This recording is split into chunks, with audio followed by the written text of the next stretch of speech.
One of the most common workplace frustrations is this: two people can have the same contribution and walk away completely with different conclusions. The professionals can say, I have worked hard, I have solved problems. They can say, I have carried responsibility. And on the other hand, leadership can say, how does that change anything? That disconnect is what we are here, and that confusion is what we are here to clarify tonight. My name is Victor Omolaidime, and I welcome you to the Swift Institute sessions. And tonight, most professionals actually evaluate contribution through effort. It's one of the critical things that we are here to actually talk about tonight. But on the other hand, leadership evaluates their own contribution through organizational impact. So this fighting, ideas is what we are here to actually clarify tonight. And this session is for professionals who consistently contribute, carry responsibilities, and support team success. I'm not here alone tonight. I'm here with the one and only Dr. Vildan Esseniel. And Dr. Vildan Esseniel brings insight from organizational systems, professional development, leadership dynamics, and workplace performance. Her work actually sits directly at the intersection of how organizations can evaluate contribution, how they build trust, and how they recognize value and make advancement decisions. Everybody online tonight. So I will continue. Thank you, Victor, and thank you to the Swift Institute for inviting me to this important conversation. I really appreciate the choice of this topic because I think it's very real experience in the professional life. Very important. Many capable people work hard. They solve problems, support others, and still feel that their real contribution is not fully seen by the leadership or the organization, we can say. According to the statistics, I think this is related with our topic today. Only about 1 in 3 employees strongly agree that they received recognition for doing good work in the last week. That means many people are working under a kind of shadow that nobody can see. They may still be doing their job, of course, because they are capable and they're hardworking, but over time the emotional connection weakens. They are losing their interest. First, they stop bringing ideas. Then they stop giving extra effort. Later, slowly, they may leave physically, or worse, they may stay and quietly withdraw. What is we call today nowadays quiet quitting, which is very dangerous for the companies. Why this is dangerous for organizations? Because invisible contribution often includes things that protect the company. It can include preventing mistakes, keeping clients calm, helping colleagues, training new people, and solving problems before they become visible. So, when I consider all of these things, let me also briefly say where I'm speaking from. My work sits at the intersection of these 3 areas. As an academic, I study and I teach leadership, organizational behavior, and communication. As a consultant, also, I see how these issues appear inside real companies. I mean, the real people and real pressure. And for all of these things, all of these roles, I work in different organizational roles myself, including sales, human resources, hospitality, management, marketing, and I did all of these different things in different countries. So, when I bring all my experience together, for me, this is not only about recognition or promotion. I see it as a structural and organizational design issue inside the organizations. Uh, because when valuable work stays invisible, it usually tells us something about leadership, not only about leadership, An organization tells us something very important about communication, performance systems, and how the organization defines value. So for me, I have this bias that I will like to define this through this systematic issue and organizational law. Of course, according to our today's topic, employees also have a role. They cannot only wait and hope that someone will discover them and rescue them. They need to learn how to explain their contribution in a clearer and more strategic way. But I want to say from the beginning that this shouldn't be become the only employee's burden. Leaders and organizations also have a responsibility to see the real value,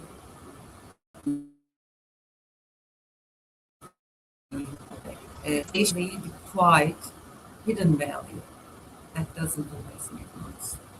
So the main idea that I want to carry through today's conversation is simple.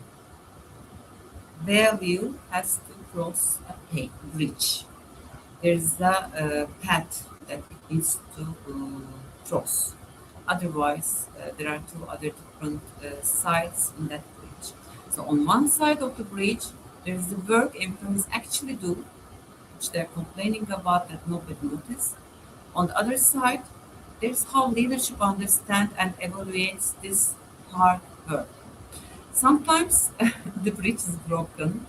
So actually, today's topic is about that. Why this is broken? Can it be fixable? So also tonight we will talk about how employees can communicate their value better, what leaders actually look for, and what organizations should change so that good work doesn't depend on only luck, or lucky enough that they don't notice me, or confidence or visibility.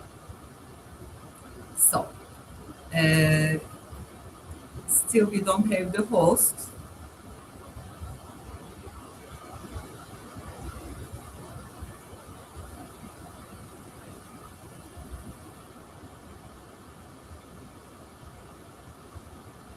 I'm writing.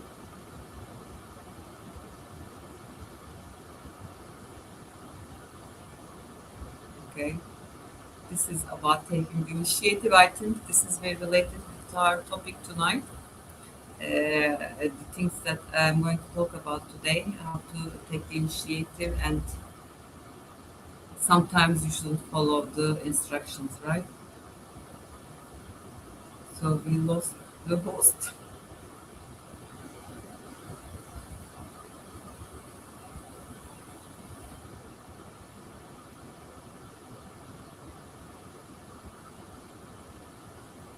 Okay. I can ask my questions, myself some questions, I think. Okay, then considering what I discussed until now and related to the importance of the topic, well, I want to say something very important. This topic is very, very important that it cannot be considered something separate, or it cannot be something that you can talk in just 1 hour or 2 hours. It is something that you have to create, you have to establish, you have to develop for so many months. And it's sometimes the topic of the business administration department that we, work a lot. So, but we can discuss some of the main features. For example, if the leaders doesn't fully recognize the value of the contribution of the employees, what we can do? It is, I think, a very with one important distinction. When leadership does not recognize your work, it doesn't mean that the work has no value. Very often, the work is valuable, but it has not been translated into the language leadership uses. So it's a leadership and translation problem. And of course, it is a communication problem. Inside the work, as an employee, you feel the work, you feel the effort, you know what you are doing, you have sleepless nights, you are, all these late nights, the pressure, the details that you are working on, and the small problems that you handle before anyone notices them. Uh, I know I have been there, but leadership unfortunately usually sees something else. They see whether the risk at the end was reduced or whether the results that you created helped the organization. So there should be some shift change. We have to change our mindset. So don't explain to your leaders how hard the work was. Explain what changed because of the work. For example, an employee may say, I work very hard on onboarding the employees, all the sleepless nights, all the chronological suffering. That may be true, and I know this is true, but it doesn't fully show the value to your leaders or to your stakeholders. You have to show the value. So instead of this, what you can say, for example, I mean, in this situation at least, new employees were getting stuck at the same point in the first 2 weeks. 2 weeks. It's a problem, right? Yes, there's a problem going on in the onboarding. So what you did, I created a simple checklist, and after that, they needed less support and became abandoned faster. Now the value is visible. Victor, I am moving. I see you're doing absolutely great. Thank you so much. Thank you so much. Please go on. Go on. I've been Okay, joining so you up. I Yeah. ask myself the question and I continue. Okay. Please go ahead. Okay. So, Yeah. according to that, now you have to make this value visible. Okay, what happened? There was a problem according to the management. Now you made the value visible. So, also you showed action, there's a result, and the translation. As I told you, it's a translation problem. And when you show your value, when you translate your value, then it becomes visible. Okay, so I know some people think that it is something exaggerated, but it's not actually. When you clear value communication gives the evidence without exaggeration. You are showing the proof. Okay, this is the evidence. I think this is important. That's why some people really don't want to show this, but you have to show this. And I also want to talk about something related with this topic: output and outcome. I see this in the organizations a lot because they are different things, and there is a common mistake about to speak only about outputs. For example, what I mean, a report is an output, right? A meeting is an output. A presentation is an output.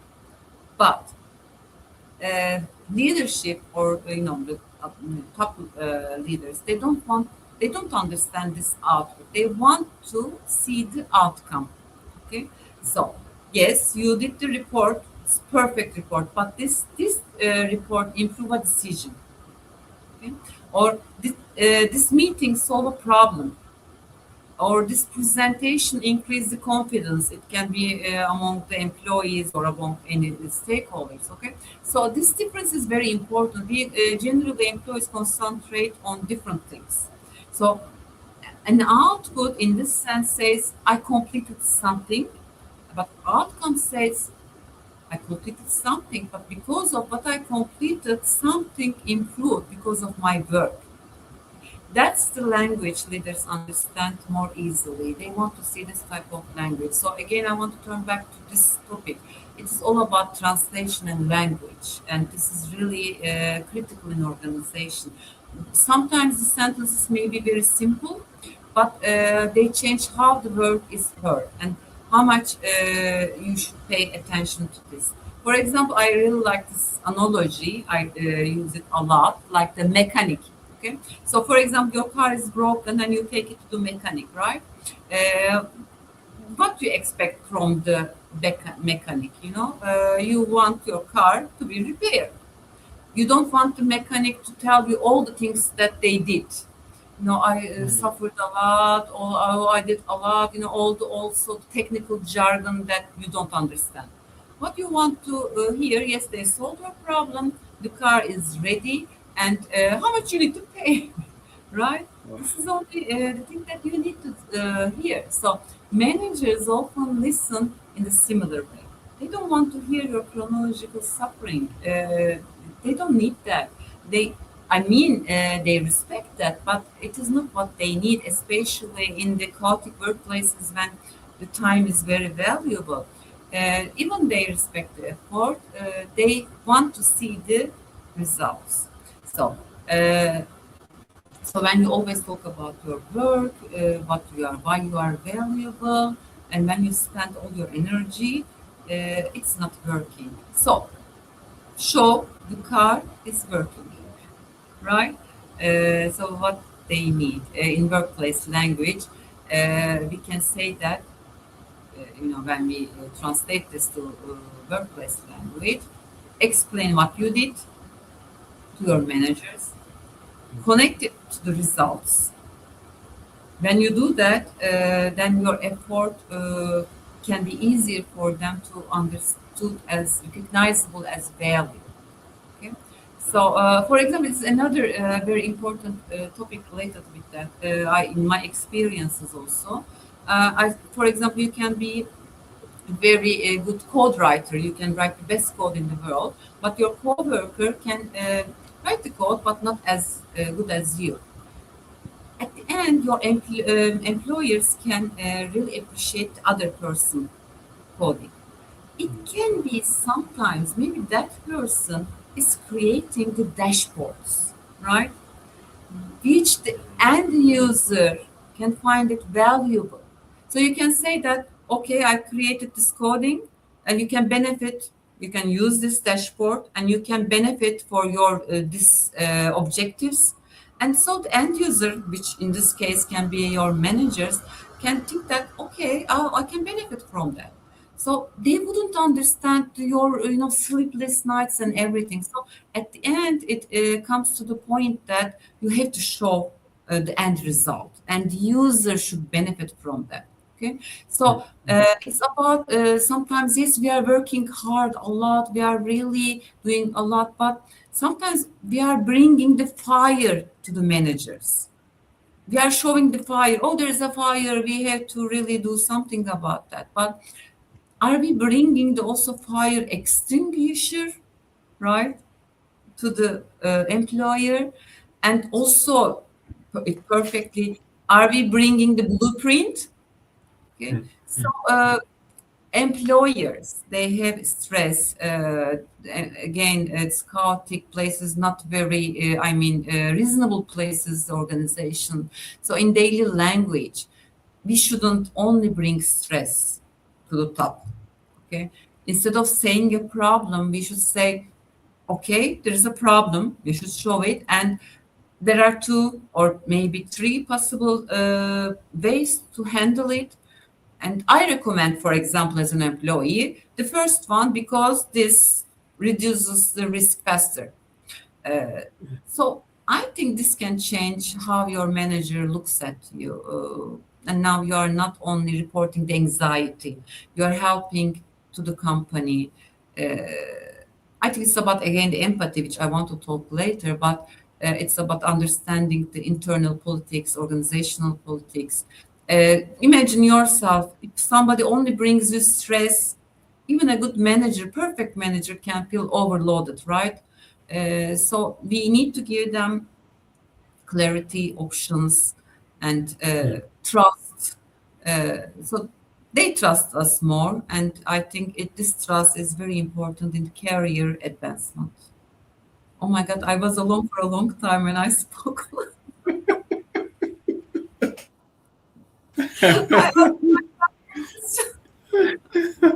But absolutely, absolutely. I've enjoyed this one a whole lot.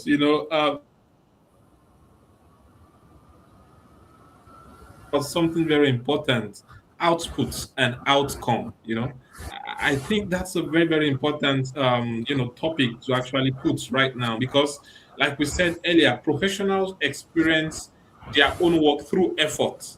So there is a way that psychologically they are stuck on just the outputs, just talking about this is what we did, this is how we did it. And sometimes it communicates stress to the leadership, right? They don't want to know all of those things. How does it affect our vision? How does it affect the direction of the organization? And I think that's a very, very powerful one. That's a very, very powerful one. So, what I get so far is sometimes the issue is not just contribution, the issue is translation. How is it translated? Does that pick up for you? Yes. Awesome, awesome. Thank you so much for that, Doctor. And I want us to go to another direction right now. And I want us to talk about executive evaluation systems because sometimes professionals realize that contribution alone is not enough, just like you just talked about. Just the output is not enough. So the next question now becomes, okay, how does leadership evaluate value? What are they looking for when we are working? So what exactly are they looking for? So the question now is, what do executives actually pay attention to when they are evaluating contribution and advancement readiness? Over to you, Doc. Thank you for this. I have been in this kind of situations a lot in my life, so I can comfortably really talk about this situation a lot. First of all, this is where many professionals get surprised because they think that promotion is something it's a reward for past effort, right? They think they did everything correctly, and now they need this Yes. promotion. It is, I understand this. I was like that. I understand because it is our academic conditioning from so many years ago. Because what was happening in academic world, you remember, you were working hard, you remember everything, memorize everything, and then you have the exam and you get A. So everybody Mhm. notices and applauds. But in real life, it's not working like that. This academic Wow. conditioning is not working in work life. Okay, Wow. so this is first of all the problem because it is not about your past effort in organizational life.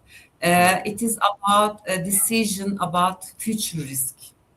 I mean, again, I have to remind this because I'm talking about reasonable organizations. At the end, if we have time, I can talk about toxic environments, but I'm talking about normal, reasonable environments. So, in reasonable environments, this is a decision about future risks. Okay, so when the executives talk about this advancement, they are usually not asking if that person is really work hard or not. They're asking whether they can trust this person with more responsibility in uncertainty Mm. and more visibility and more consequences because they don't know what the future will bring, right? So they need to have this trust. Okay, so that's why for so many employees, doing your current job very well may not be enough for in order to prove your readiness for the next level because next level is different. Everything starts after the next level.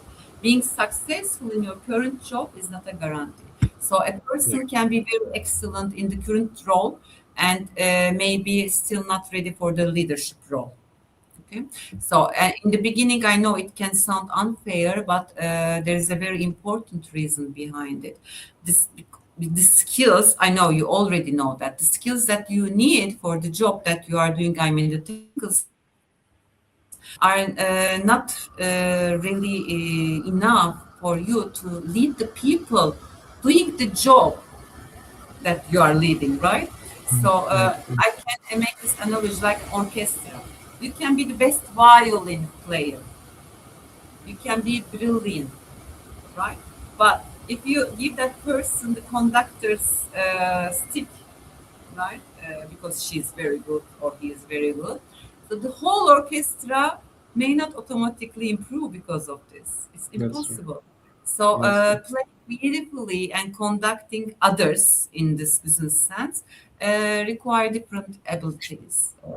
So unfortunately, we have to take it personally as employees, and organizations need to understand that. So the conductor listens to the whole room, manages timing, brings different instruments together. It's all the leadership issues, right? So sometimes organizations confuse these two things, which is also another, I think, a very critical thing. Sometimes they promote the best technical performance in the organization, like, for example, salesperson. She's the best salesperson. They make that person sales manager, then they feel disappointed because that person cannot be a manager, sales manager. So I understand that people want to be noticed, but they also need to understand that are they ready for the other step. So I can also say what happens in that behind closed doors. I mean, it's also something cultural. I know it depends on the culture, it depends on the size of the company, it depends on the industry sector. But from my experiences, I know what we were discussing in that behind closed doors. Uh, Generally, what is happening in advancement discussions like promotion, leaders, they don't have the perfect information. First of all, they don't see everything that you see as an employee. There are so many biases going on, and it's something that we also teach to our students in organizational behavior. So they remember some certain meetings, certain moments, which is very human, right? Certain stories, certain impressions, recent impressions. I know that is not ideal, but this is real. So behind these closed doors, the discussion often moves around trust. So they think, can this person stay calm, for example, when everything goes wrong? Uh, will they make a difficult situation clearer? If we put them in front of a very important client, can they manage this? Uh, do they know how to listen actively? Okay. And also another important issue, I think this is also very critical. Can they disagree without damaging the relationship, right? Can they are, are they capable of doing positive relationships, communication, even negative situations? In organizational life, this is very important. And did they show that they really understood the bigger picture? Okay, so communication again. I want to turn back to communication, relationships, networking. These are all very important. So uh, this communication that I'm talking about in higher levels is not only decoration or it's not something that's nice to have. It is a must. Okay, it's part of the work because they evaluate these people according to this kind of things, and also, I remember so many occasions that we really see that person as a future representative of the organization. I mean, like the avatar of the company. So when you see a Yeah. person, avatar of the company, you would like to depend on that person. I know this is also very strange, but how you eat in business meetings, how you dress, how you make the small talk, uh, I mean, how you drink, right? Everything becomes important because this is, I know this looks like microscopic, very details. And as an employee, you would say, oh, how they can evaluate me according to the situations. But this is risk management. Imagine there's $1 million of business going on, and it's happening in that business meeting. And if you don't know how to do this small talk, if you don't know how to hold a drink, sorry, but there's a risk going. Okay, so I mean, lots of things going on, and not only this, of course. I don't want to talk. This is the only issue, but it is a very integrated and whole situation. So. How you speak under pressure and everything, how you behave in settings is very important. And even I know that this is silly, and but from leadership side, it can be interpreted as trust. Okay. Uh, Maybe I talk a lot, but I already talk a lot, so I can talk more. Uh, this is But also that's absolutely, this is an eye opener, because it just shows that leadership and employees are in two different worlds. why Look in the at, beginning we were imagine. not, sorry. Go ahead. Yeah, No, yeah. no, no. No, go ahead, please. In the beginning, that's what I told. There's a bridge, and they are speaking different languages, so we have to cross that bridge because there are Wow. different languages going on. Sorry. Yes. Absolutely, absolutely. That's the what is showing up right now. They are in two different worlds. Imagine an employee who is waiting and said, "When I'm done with this work, they're going to see my results." And what they are actually looking at is how does he handle small talks in meeting? How does he hold the wine glass? How these are things that needs to be taught out there, and they are the unspoken rules. That help people understand what needs to be done. And thank you And so there much are for that. rules of etiquette, and this etiquette Mm, is part of the business communication. It is not something that really different. It's part of mm, organizational behavior, business communication. Without mm, understanding what is going on, it's not mm, easy to understand really the full picture. Uh, mm. and also, this is also related with our personal image, okay, the image management.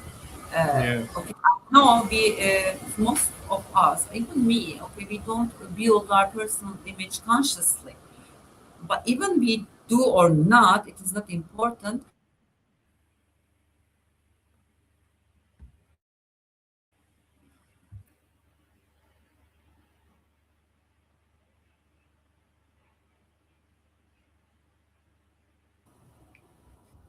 I am I here. think, yeah, okay. I thought we were having some little network issues. So Okay. something just came to my mind before we go to the next and it's this. Just something, a clarity I want you to bring on board. How does leadership actually connect this?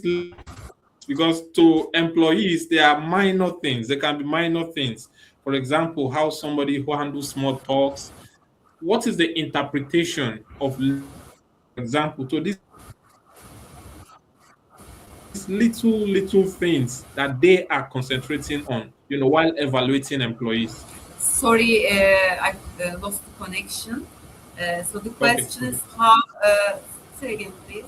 Okay, I was just talking about these little things that leadership actually concentrates on. For example, how they handle small talks, how they handle pressure, how does it connect? What is their own side of evaluation? How do they connect those things to interpretation while evaluating someone?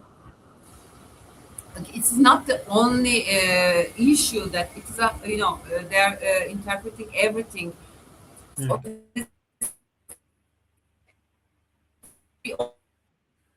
behind the closed doors, it is not a very objective evaluation.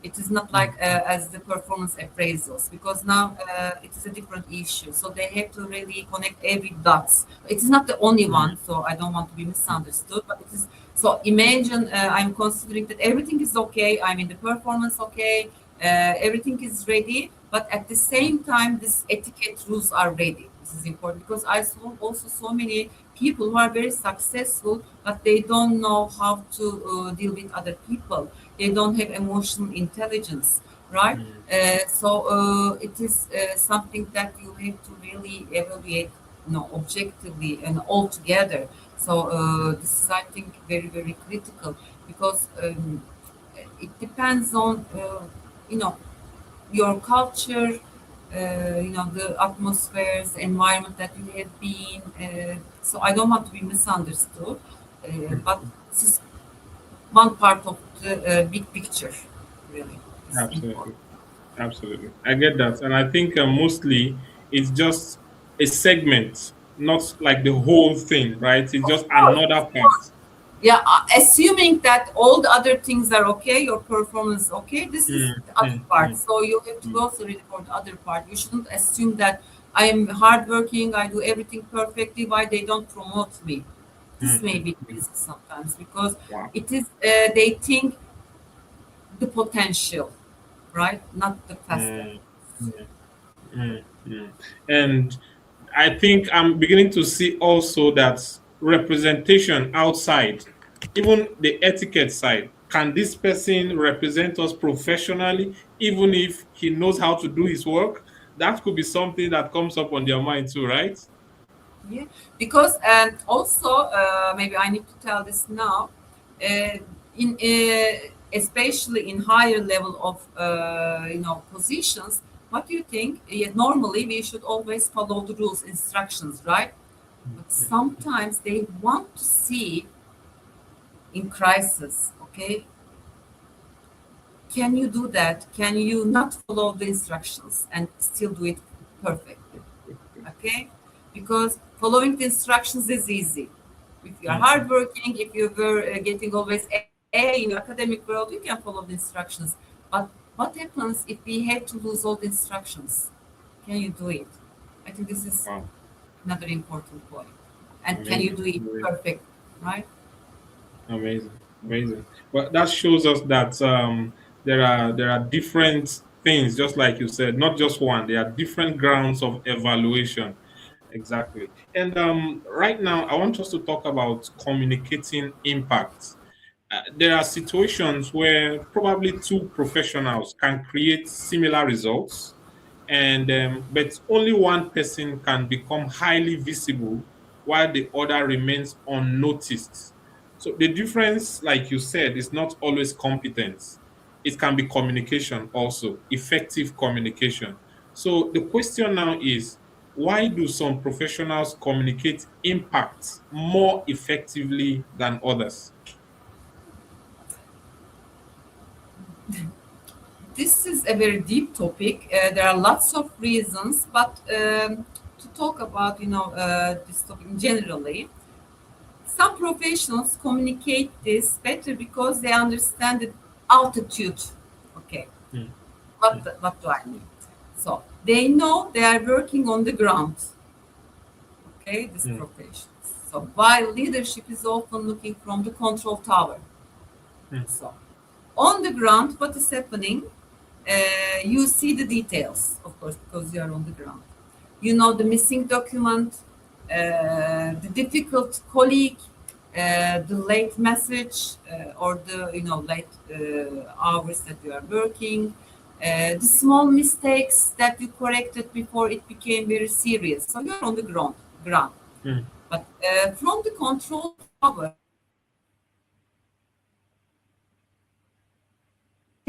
they see different things. They don't see dealing with first of all. They see the cost. They see the timing, trust, mm, client trust, mm, for example, mm, reputation, which is very important for them, the strategy. So they see lots of different things. So there is altitude difference. So the view is different, right? First of all, you have to understand that. So strong communicators, what they do differently, they know how to translate between the ground to the tower. wow. Okay, so instead of saying, I work all the weekend, oh my God, it was a disaster. I did this for this company, I did on this report, which is true, first of all. But instead of saying that, this is only because only sacrifice, right? Sacrifice and tears, blood, this kind of things. Mm, But from the mm, manager's side, I'm sure they value it, but it's not very clear. Okay. So instead of saying that, they have to link it to the organizational values. For example, they can say that they work hard because the numbers for the were not ready for the board meeting, for example. So they cleaned the report over the weekend. Still, they can say they work hard. But now the team has the reliable information to make decision. So you mhm. can see that now they link this effort to the decision quality, which is important for the tower. Okay, so this same work now lands differently because it is spoken in the listener language. In communication, we give very importance to that. There's the receiver and the sender. So you have to act according to the receiver. now you really spoke the language according to the listener's language. Okay? And there's another problem here. As I told you, we have to understand the company's goal, but only 5% of the employees in the world clearly understand the strategy of the organization. They don't know the vision or strategy of Mm. the organization. So if you don't know the strategy, how you are going to link this? Okay? So your hard work doesn't make sense if you cannot do that. Okay? So you are working hard, but you don't know what really the organization is really trying to achieve and what your managers really want to hear. It is not Mm. important that you are busy, committed, exhausted, uh, but really, if you don't see the bigger picture, it's not important for the upper stakeholders. So you have to have this strategic awareness. Okay, otherwise, it is not easy. Otherwise, you may not be happy. When you understand the strategic priorities, your communication also can change, right? So you can show your strategic value. Mm. Mm. I think. That's really really valuable because I think most professionals, the first thing that comes to their mind is what should we do, and I think from what you are saying right now is they have to know where are we going as an organization before you think of what we should do. Because just like you said, you should be able to link up what you do with where the organization is going, and that's where it becomes valuable. Is that right? Definitely. Definitely. This is also related with Awesome, emotional awesome. Thank intelligence, you. actually, not only understanding. So that's why in the beginning you were not here, but I think this is a very broad issue. I mean, this is organizational issue, a structural issue. Mm, So mm, it is maybe a book title, right? So lots of things can be contributed to this issue. Even I mean, emotional intelligence. Now, emotional intelligence, for example, is more important than IQ, mm, especially upper levels. And people think that it's all about being sweet and avoiding difficult conversation. But emotional intelligence is very strategical, actually tactic, and it's very practical. It's about understanding the vision, strategy, timing, mood, mm, meaning of mm, the context, and how much detail you should give to the other party. So lots of things are included. So also they need emotional intelligence. And I have to also really talk about this here. So many employees I have seen until now, they think they have the emotional intelligence, but unfortunately they don't have it. I think this is a very important gap. So this is something that we are not aware of ourselves, right? And emotional intelligence is very critical. Without emotional intelligence, you cannot really become a very good leader. Even somehow you can be promoted, which is the topic of tonight. You cannot be successful. You cannot be a good manager, I think. mm. Yes. Wow, amazing. Thank you so much, Doc, for that. I think right now we should just move to our audience questions. We have some questions from the audience. Someone from Canada is asking, he said, my direct manager overlooks my achievements or takes credit for them. So he's asking, how do I ensure my value is recognized by upper leadership when my manager becomes a roadblock? Uh, this is very important question, and I think uh, it is a very critical question because it is organizational politics, right? Mhm. Because your direct manager is supposed to be part of the bridge that I was talking about. That your direct manager needs to help you. So when that person Yeah. becomes roadblock for you, it is unfair, I'm sure. And Mm. unfortunately, it's happening a lot. So many people are really quitting their organizations because of the immediate managers. It is the maybe the first reason. So. So this is a very sensitive issue. My first advice would be slow down before reacting, because people really like to react.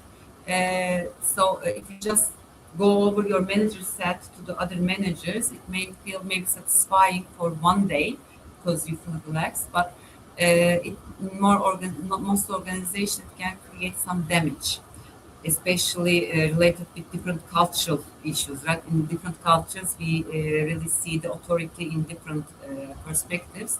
So first, we have to understand what is really happening. Maybe that manager didn't do it intentionally to take the credit. We have to understand the reason. Maybe they are not good at sharing this credit. And some managers are really bad at under pressure. They cannot act. They don't know how to act under pressure, and they don't realize how to give credit to these people under pressure. So you have to understand the intentions of the manager. Okay. So whatever the reason, this is important because you have to act accordingly and you have to act professionally. I think being professional is always important because it shows your integrity. So what you can do, if they do that, you can send a short message to the group that you are dealing with. For example, you can say, thank you for the support on this project, for example. And I'm glad that we solved this issue. And on behalf of my department, for example, maybe I contributed this part to this project. I mean, you can show your effort and you can make it publicly without damaging the integrity of your manager. Still, you respect the manager, but you are also showing your name close to the contribution. This is important. Also, this kind of things are important uh, uh, for future when you need sponsorship. So you are widening your visibility through other channels. So also at the same time, you have to be in cross-functional projects, different groups, or maybe different meetings that senior managers need to see you. Senior managers need to see how you think. You are not in this kind of settings. You are not bypassing your manager. You are only making your work visible in bigger rooms. So when you do that, your immediate manager, even that person have bad intentions, okay, we can say that, they cannot really bypass you. Okay, so it is very important for also sponsorship. So you have to do it consistently. You have to create a trust. So it all depends your personality.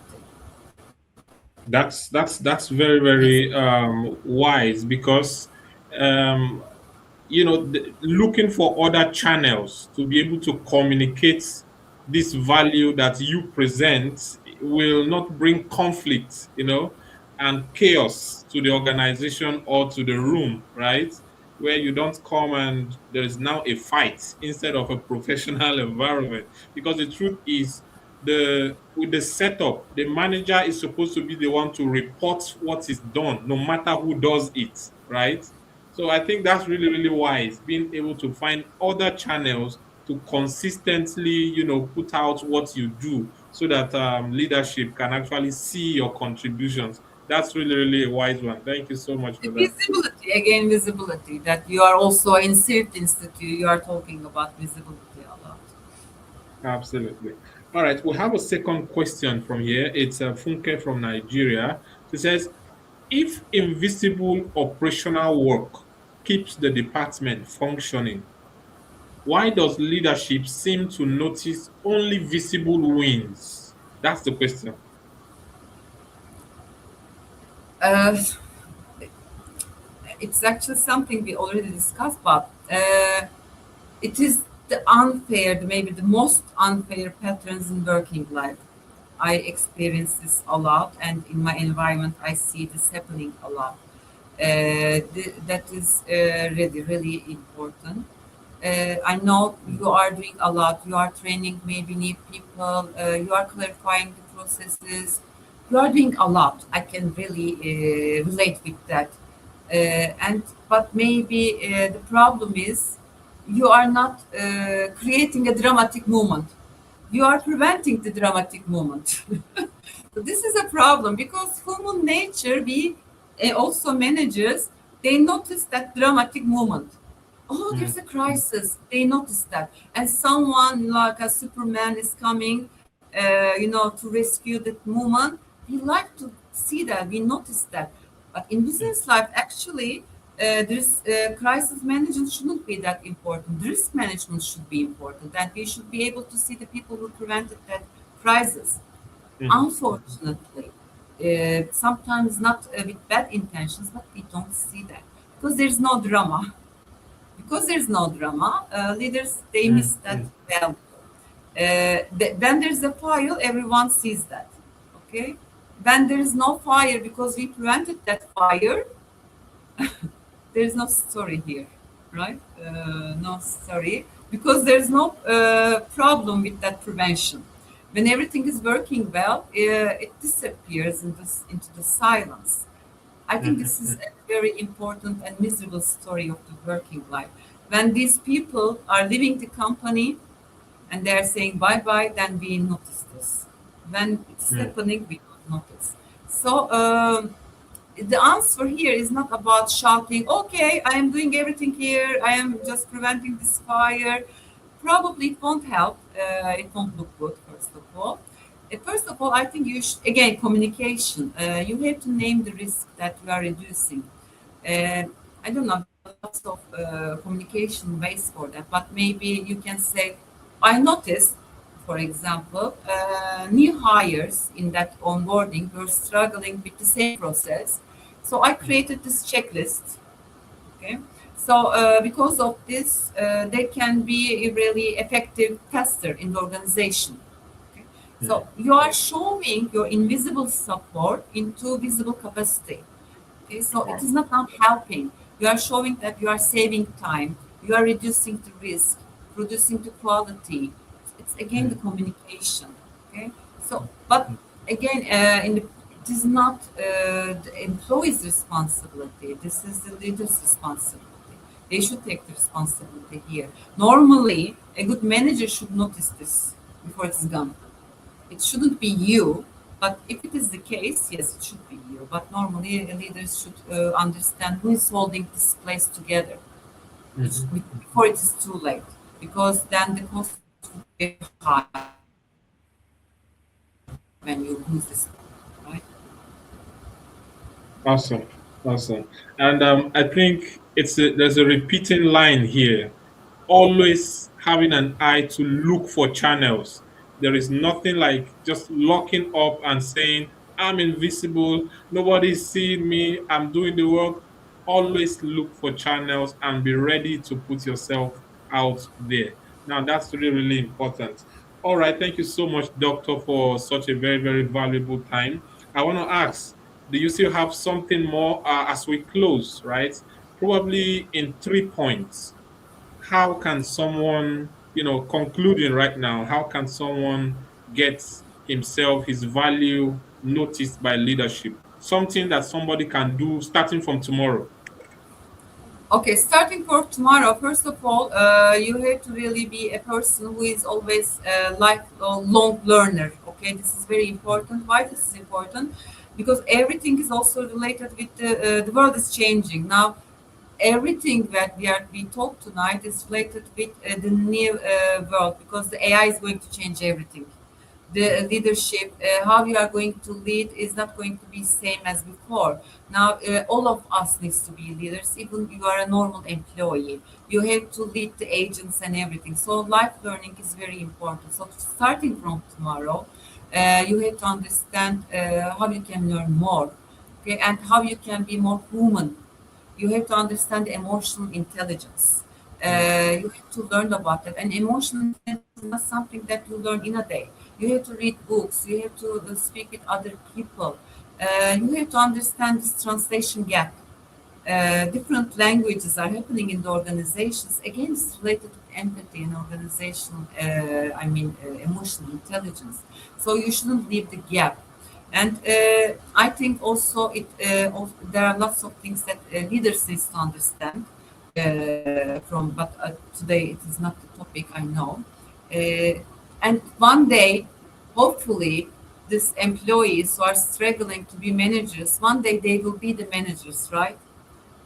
I wish they would understand this struggle when they become managers and they would treat their employees accordingly, right? Absolutely. Because it is always, the circle is going like that. So I think this is again related with empathy. So translation, the different languages, understanding this gap, I think they are very, very important. Thank you so much, Dr. Vildan, for such a very, very valuable session and contribution. We want to say a very big thank you. And we can't wait to have you back for part two. And I'm sure everyone on this platform, wants to hear from you again. Thank you so much. So, Dr. Vildan, please talk to us. Talk to us about what you do and how probably people can find you, on social media or just to reach out to you. Thank you, Victor, and thank you, Swift Institute, for creating space for this conversation. And thank you, everyone listening tonight. If they could really manage to listen 1 hour, it is a very big success. Just they need to write Vildan Esenyel. I think they can find me everywhere: Instagram, LinkedIn, and they can with info at vildanesenyel.com. They can also write to me. Thank you for this opportunity. Thank you. Awesome. Awesome. Thank you so much, Dr. Vidan. It's been a pleasure hosting you tonight. And we can't wait for a part two of another conversation in this line again. All right. For everyone on board tonight, tonight's conversation was not really about recognition. It was about interpretation. It was about translation. It was just to show that your contribution matters, your performance matters, but your responsibility also matters. But leadership interprets visibility, they interpret communication, they interpret strategic alignment of goals to the vision of the organization, trusts, and organizational impact. You should also understand that your value is not only created, your value must be understood.